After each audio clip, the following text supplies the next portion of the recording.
तो आप सभी का स्वागत है हमारे इस लाइव में महाबहस कार्यक्रम में, महा डिबेट में। मऊ नगर पालिका के द्वारा स्वकर प्रणाली लागू की गई, यानी स्वयं से आप अपने कर का निर्धारण करेंगे और इसका किस तरीके से इसको लेकर नगर क्षेत्र में विरोध का एक माहौल देखा गया, किस तरीके से पालिका अध्यक्ष के खिलाफ नगर पालिका के अंदर मुर्दाबाद के नारे भी लगे। और आज जब हमने इस कार्यक्रम ये शो करना था, ये डिबेट का ऐलान कर दिया और जो तमाम हमारे मेहमान थे सबको आमंत्रण भेजा, जिसमें से आप देख पा रहे हैं हमारे साथ पूर्व पालिका अध्यक्ष तैयब पालकी साहब मौजूद हैं, आबिद अख्तर साहब मौजूद हैं, समाजवादी पार्टी के नेता और सपा के उम्मीदवार थे नगर पालिका चुनाव में, निकाय चुनाव में, और मऊ के जाने माने पत्रकार फहद काजमी साहब हमारे साथ मौजूद हैं।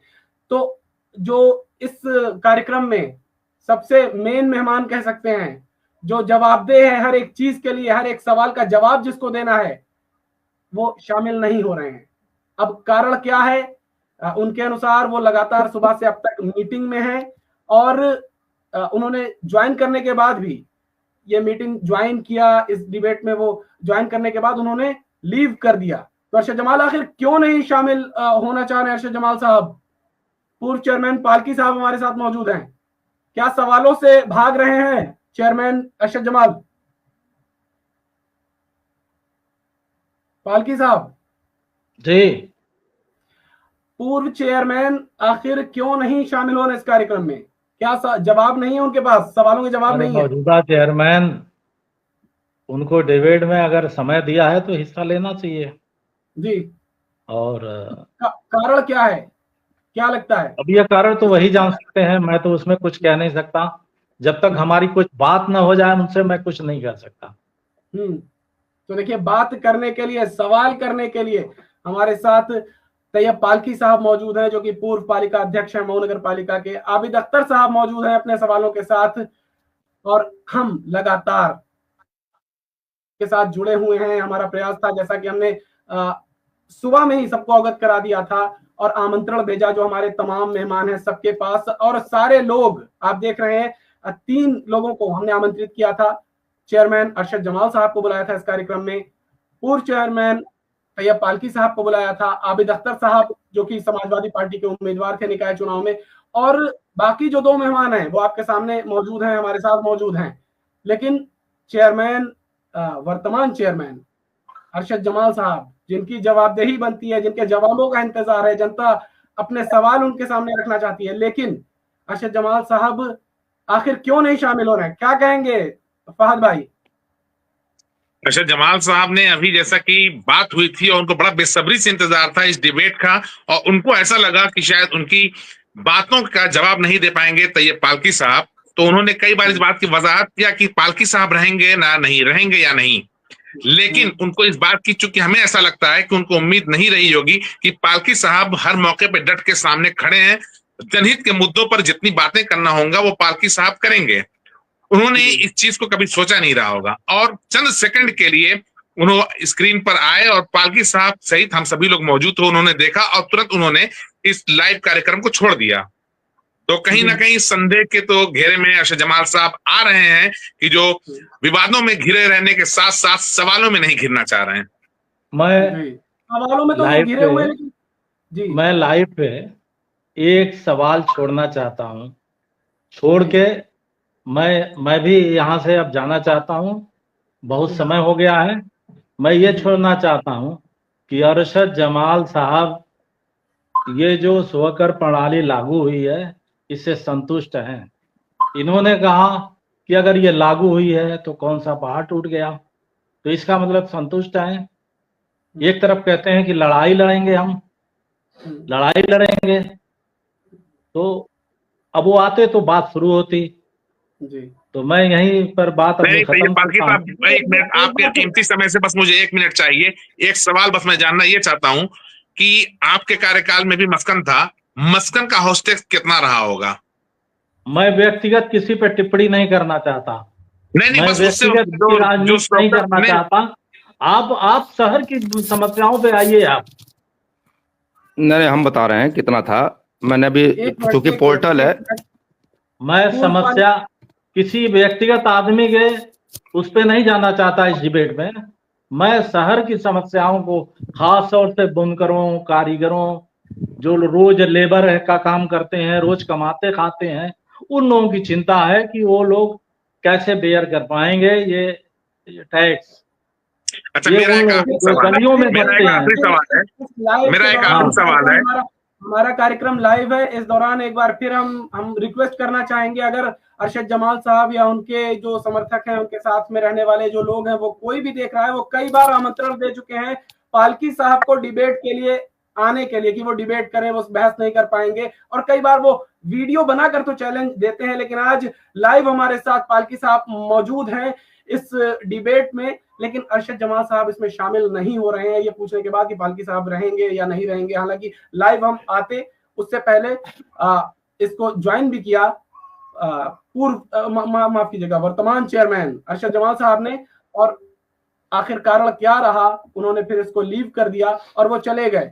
तो आपसे हमारी रिक्वेस्ट है कि आप कई बार चुनौतियां देते रहते हैं, चैलेंज करते रहते हैं, आमंत्रण देते रहते हैं कि पालकी साहब क्या आएंगे, क्या वो जो है डिबेट कर सकते हैं आपके सामने, आपके सवालों का जवाब दे सकते हैं। तो आज अपने सवालों के साथ और आपसे बात करने के लिए हमारे साथ पालकी साहब लाइव जुड़े हुए हैं, लेकिन आप नहीं आ रहे हैं चेयरमैन साहब, आखिर कारण क्या है ये भी हम जानना चाहेंगे, और अब से आपको ज्वाइन कर सकते हैं हमें, और हम चाहेंगे, जरूर चाहेंगे कि आप आए। आबिद साहब से भी हम चाहेंगे, आबिद साहब नहीं, शादाब साहब, एक मेरा ये पालकी साहब से आखिरी सवाल है जो बहुत जरूरी भी है। जैसा अरशद जमाल साहब कह रहे हैं कि बोर्ड के पास पावर अब नहीं रह गया है कि वो इस काम को कर सके, 100 पे कुछ कर सके, तो पालकी साहब क्या ये उम्मीद की जाती है कि अगर आप आएंगे तो ये कुछ उस पर पुनर्विचार करके कम बेश किया जा सकता है?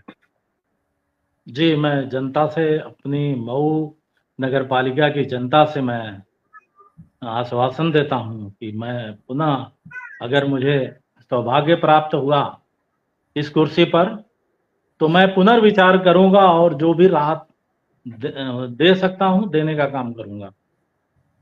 और एक और चीज पूछना चाहेंगे पूर्व पालिका अध्यक्ष से हम, कि जो वर्तमान चेयरमैन, उन्होंने कहा कि जब इसका विज्ञापन समाचारों में प्रकाशित होने के लिए दिया गया, इसकी जानकारी उनको नहीं थी, उनकी जानकारी के बगैर ही उन्हें लागू कर दिया ये स्वकर प्रणाली, और उनको जानकारी ही नहीं थी, विज्ञापन भी प्रकाशित हो गया, प्रणाली लागू हो गई, ये नई प्रणाली। इस पर मुझे कहना है कि पहली मर्तबा जब विज्ञापन जारी हुआ रेट का, तो उनका प्रचार प्रसार कायदे से नहीं किया गया, और उसके बाद 8 जनवरी को उन्होंने फाइनल कर दिया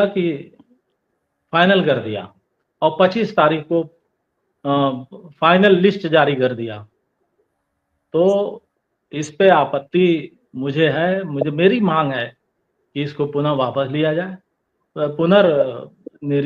इस पर विचार किया जाए, और फिर से आपत्ति आमंत्रित की जाए, और इसको फिर से रेट को मिनिमाइज किया जाए, ताकि हमारे गरीब जनता, जो खोंचे वाले हैं, ठेले वाले हैं, जो बहुत से गलियों में आबाद हैं, जो बुनकर हैं, इन सबों को राहत दी जा सके, मेरा यही कहना है।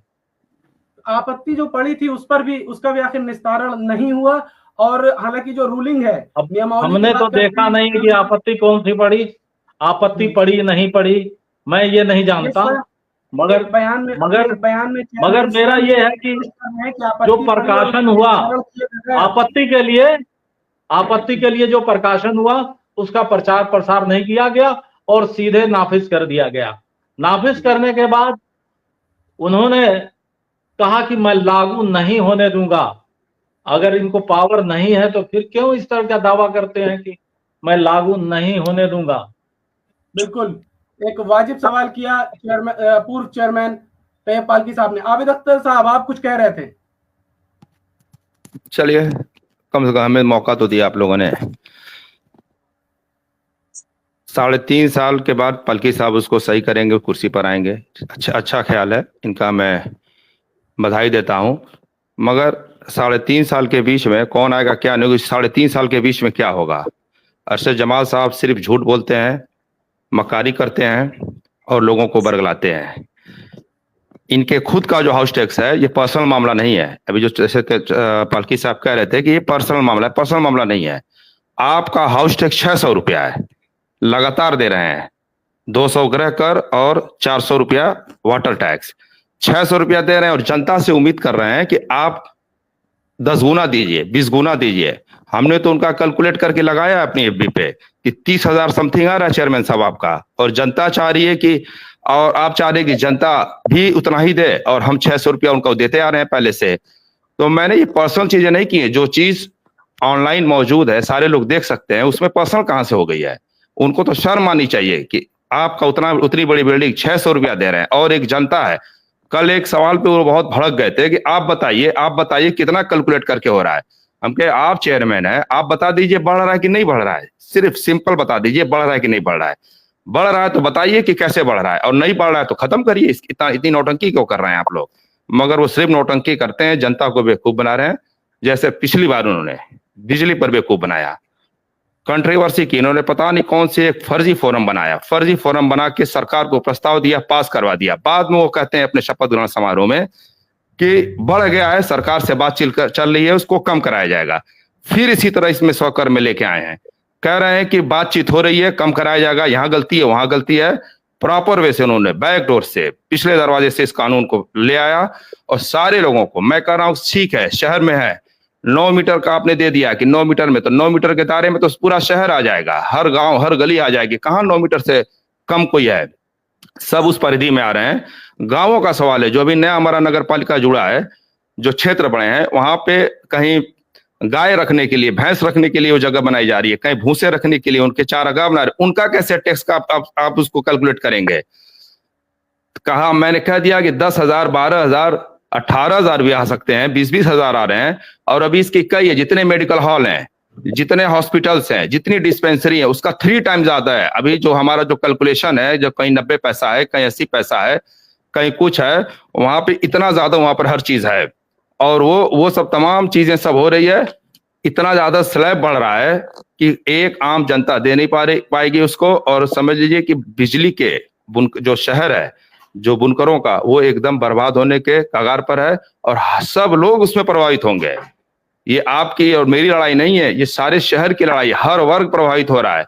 दुकान जहां पे चौड़ीकरण किए हैं, 9 मीटर से ज्यादा हो गया, उसका स्लैब तो और ज्यादा है। और खूबियां बता रहे हैं चेयरमैन साहब, खूबियां बता रहे हैं कि इसमें रेट में जब तक जिसका मामला है वो न रहे, तो फिर वो काम बात करना ही बेकार है। नहीं, बात करना तो बेकार नहीं है चेयरमैन साहब, जनता सुन रही है आपको जनता सुन, आप इसलिए आपको जनता उनको रहना था, जवाब देते हो।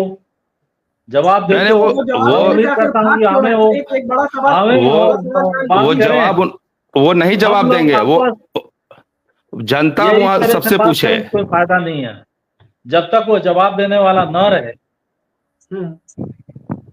नहीं, जवाबदेही तो उनकी है, ठीक है। आज लाइव डिबेट से भाग रहे हैं, शहर में आएंगे ना लोग, उनसे पूछेंगे ना। हाँ बिल्कुल जनता पूछेगी, जनता पूछेगी ना, जनता पूछेगी। और अभी आपके कितने व्यूवर जुड़े हैं फहद भाई? आप देखिए, आप बताइए कितने व्यूवर जुड़े हुए हैं? इतना शहर देख रहा है ना, आपके पास होगा वहां पे कितने लोग आपका लाइव देख रहे हैं? बहुत जुड़े हैं, बहुत लोग जुड़े हैं, इतने लोग जुड़े हैं। ये बातें भाई हमारी ये नहीं मंशा है कि मैं चेयरमैन साहब से झगड़ा करूं और उनसे मैं डिबेट करूं। हमारी सिर्फ यही मंशा है कि ये टैक्स जो है ये रोल बैक हो, वापस होने के बाद जनता को राहत मिले, और कोई मंशा थोड़ी ना है। हमारी बातें हैं, जनता की आवाज है, हम लोग जनता के बीच में उठाते रहेंगे। धरना पर अभी एक बार ज्ञापन दिया गया है, आगे इसकी लड़ाई लड़ा जाएगा जनता के सहयोग से। इसको लागू नहीं होने दिया जाए, लागू तो हो गया, इसको वापस होना ही पड़ेगा, चाहे उसके लिए कुछ भी करना पड़े। हम लोग जनता से मिलकर इसकी लड़ाई लड़ेंगे। बाकी हमको लग रहा है कि अब इसमें कोई गुंजाइश नहीं है, इसको अब डिबेट को बंद किया जाए। बिल्कुल, लेकिन पालकी साहब, आपने कहा कि जो व्यक्ति है ही नहीं यहाँ पर, बिल्कुल वाजिब बात आपने कहा कि जो जवाबदेह है वो आखिर नहीं है, तो आखिर किस तरीके से बात की जाए। लेकिन हमारे में जब आदमी नहीं है तो मैं एक तरफा इल्जाम लगा के मैं क्या करूंगा? अगला सवाल नहीं चेयरमैन साहब, तो हमेशा शहर को कुछ इस तरह की बातें दी हैं जिससे जनता दुखी हुई है। कभी कहा गोश्त के मामले पे, उन्होंने कहा कि मऊ वालों को ताजा गोश्त खाने की आदत बीमारी है।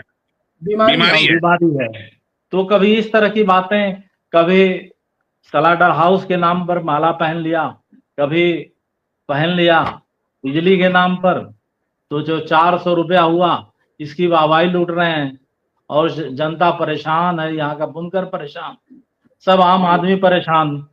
पेनाल्टी लग रही है, FIR हो रही है, वो सारी कार्रवाइयां हो रही हैं, कोई पूछने वाला नहीं। तो मेरे ख्याल से अब जब वो है नहीं तो फिर बात करने से कोई मतलब नहीं है, इसलिए कि अगला जवाब नहीं दे सकते। लेकिन आखिर अरशद जमाल साहब का यह सवाल था, उनको जब मैंने आमंत्रित किया तब भी उन्होंने पूछा कि पालकी साहब रहेंगे या नहीं। उन्होंने दोबारा जब उनसे बात हुई तो उन्होंने पूछा पालकी साहब शामिल होंगे या नहीं, और पालकी साहब शामिल हो गए, देखने के बाद वो उन्होंने लीव कर दिया। डिबेट में जब वो बैठेंगे हमें बुला लीजिएगा जी। तो देखिए तैय्यब पालकी साहब की तरफ से आपको खुली चुनौती भी है, आप हमेशा चुनौती और चैलेंज देने का काम करते थे अरशद जमाल साहब। अभी पालकी साहब जुड़े हुए थे अपने सवालों के साथ और आपके सवालों का जवाब देने के लिए भी, लेकिन आप सारे चैलेंजेस के बाद भी, इतने चैलेंज करने के बाद जब पालकी साहब शामिल हुए इस डिबेट में, इस कार्यक्रम में, तो आप शामिल नहीं हुए। आखिर कारण क्या है ये भी हम जानना चाहेंगे। फाद भाई, आपकी क्या प्रतिक्रिया है? हमारी प्रतिक्रिया यही है कि नहायत अफसोस की बात है कि नहीं, हमारी बात समझिए, नहायत अफसोस की बात है कि शहर के एक जिम्मेदार आदमी जिन्होंने टाइम दिया और जिम्मेदार लोगों के साथ टाइम दिया और ना आए, ये एक बहुत अफसोस की बात है। अगर वो नहीं आ सकते थे तो अपने ईओ साहब को शामिल करवा देते, ईओ साहब नहीं आ सकते थे तो उनके कोई और प्रतिनिधि होते तो उनको शामिल करवा देते, उनकी कितनी भी व्यवस्था रहती। लेकिन वो ना आकर के ये एक इस तरह का मैसेज दे रहे हैं, ये समझ से परे है। और हमें तो मतलब जो अभी हमको महसूस हो रहा है, उन्हें ये उम्मीद नहीं थी कि ये पालकी साहब डिबेट करेंगे उनसे, लेकिन आज जब पालकी साहब जनहित के मुद्दों पर आ गए हैं, बिल्कुल नॉर्मल तरीके से, हालांकि पालकी साहब हैं और बिल्कुल पॉजिटिव बातें कर रहे हैं। आबिद अख्तर साहब की बात जो है, इनकी तो थोड़ा सा आक्रामक बातें हो रही है। कल भी एक कार्यक्रम में मैंने देखा आबिद अख्तर साहब की बातों का जवाब नहीं दे सके वर्तमान चेयरमैन अरशद जमाल साहब। आज पालकी साहब का नाम सुन के वो शामिल नहीं हुए, कारण क्या है? क्यों आखिर सवालों से भाग रहे हैं? जो कारण क्या है भाई? फैज साहब, शहजाद साहब, एकदम क्लियर कट है कि वो झूठ है। उनकी इबारत जितनी लिखी रहती है वो सारी झूठ पे लिखी रहती है, और वो आदमी इतना झूठ बोलता है कि हम तो सोचे थे आएंगे तो पहले कहेंगे ये बताइए चेयरमैन साहब आप सच से शुरुआत करेंगे कि झूठ से? अभी एक बयान में कहते हैं 26 जनवरी पर कि आ गया है, ईओ ने इसको पास कर दिए, ईओ साहब ने पास कर दिया, मेरी दस्तखत नहीं थे, मतलब। और फिर कहते हैं कि मऊ के सारे जनता बेवकूफ है, कोई नहीं जानता था। हमने तो कहा कि भाई यहाँ पर तो सारे लोग अंगूठा लगाते हैं, आप ही पढ़े लिखे हैं, बाकी सारे लोग जाहिल हैं, और इसी का ये फायदा उठाते हैं सिर्फ झूठ का। मैं कह रहा यार, इलेक्ट्रॉनिक दौर है, सोशल मीडिया का दौर है, हर चीज रिकॉर्डेड मौजूद है, आप क्या बोल रहे हैं, क्या कह रहे हैं, हर चीज का रिकॉर्ड मौजूद है। मगर वो आदमी इतने झूठ बोलते हैं, और सिर्फ झूठ झूठ झूठ पे बोलते रहते हैं, और झूठ पकड़ा जाता है। कहते चलो यार, नेता झूठ नहीं बोलेगा तो क्या बोलेगा, इस वो थ्योरी पर लेके चल रहे हैं। यार झूठ अपने से क्यों बोलना है आप?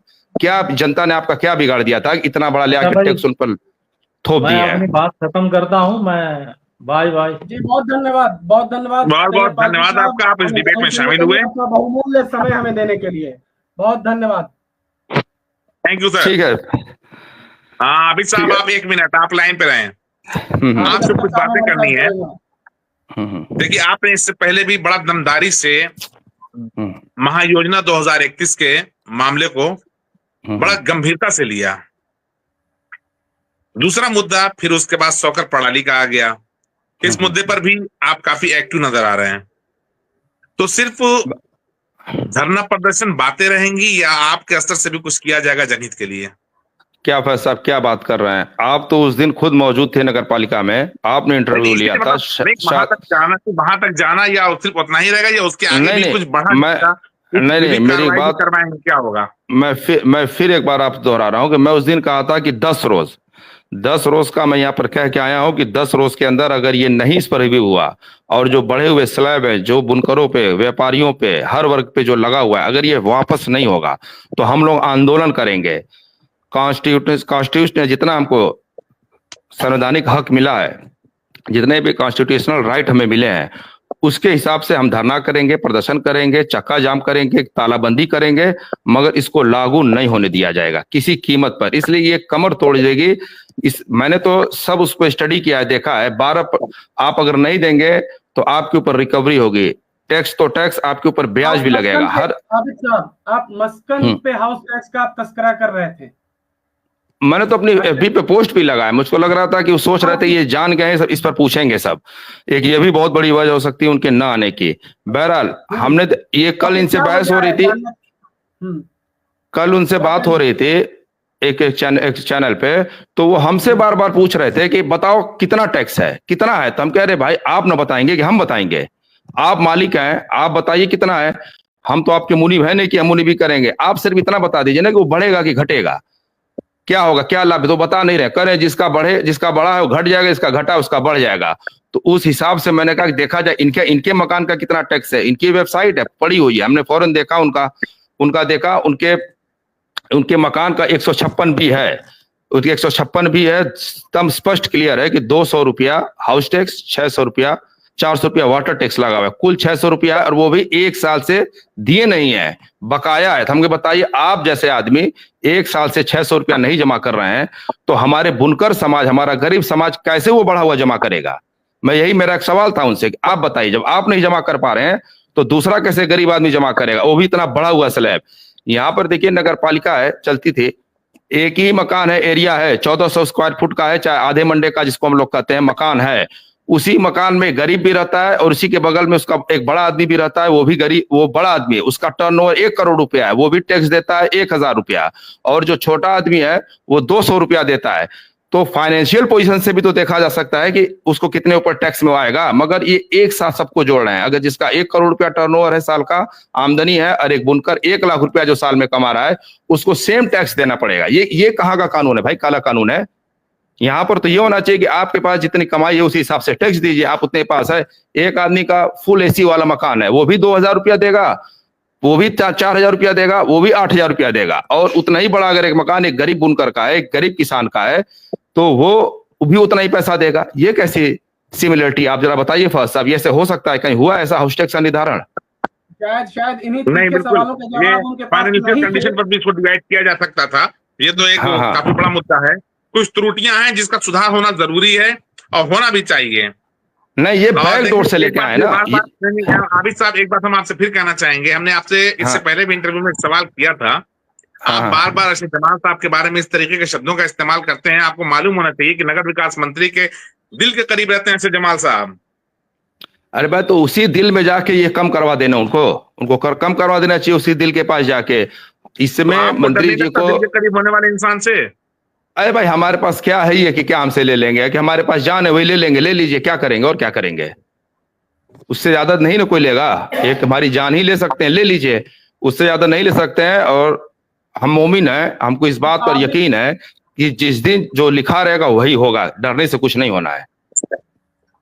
तो जैसा कि आबिद साहब ने बताया अपनी बातों में कि अरशद जमाल साहब जो वर्तमान चेयरमैन है, उनका खुद का जो मकान है मस्कन, उसका भी जो टैक्स है 600 रुपए वो बाकी है। आबिद अख्तर साहब की बातों के अनुसार अगर बात करें हम, तो वो टैक्स भी बाकी है। और अब जो नई कर प्रणाली आई है उसके अनुसार अब अगर आपका टैक्स समय से आप अदा नहीं करेंगे, भुगतान नहीं करेंगे उसका, तो उस पर 12% का ब्याज भी देना होगा। खैर, तो शायद और अगर गलती से किसी तथ्यों को आपने छुपा दिया या किसी चीज का जिक्र करना भूल गए और जांच में अगर पाया गया या फिर शिकायत मिल गई, तो उस पर बड़ा लंबा जुर्माना भी शामिल है। हाँ, वो क्लियर लिखा है एकदम। फर्स्ट साहब आप सही कह रहे हैं, वो क्लियर कट लिखा है। मुझे लग रहा है कि 8A है, 8A वाले पॉइंट पे लिखा है कि अगर आप दीजिए पहले अपना निर्धारण करिए, अपना बताइए सेल्फ कितना हमने यूजेस कर रहे हैं, फिर उसका वेरिफिकेशन होगा, और उसमें अगर गलत पाया गया तो उस पर भारी जुर्माना है। यह भी प्राविधान है।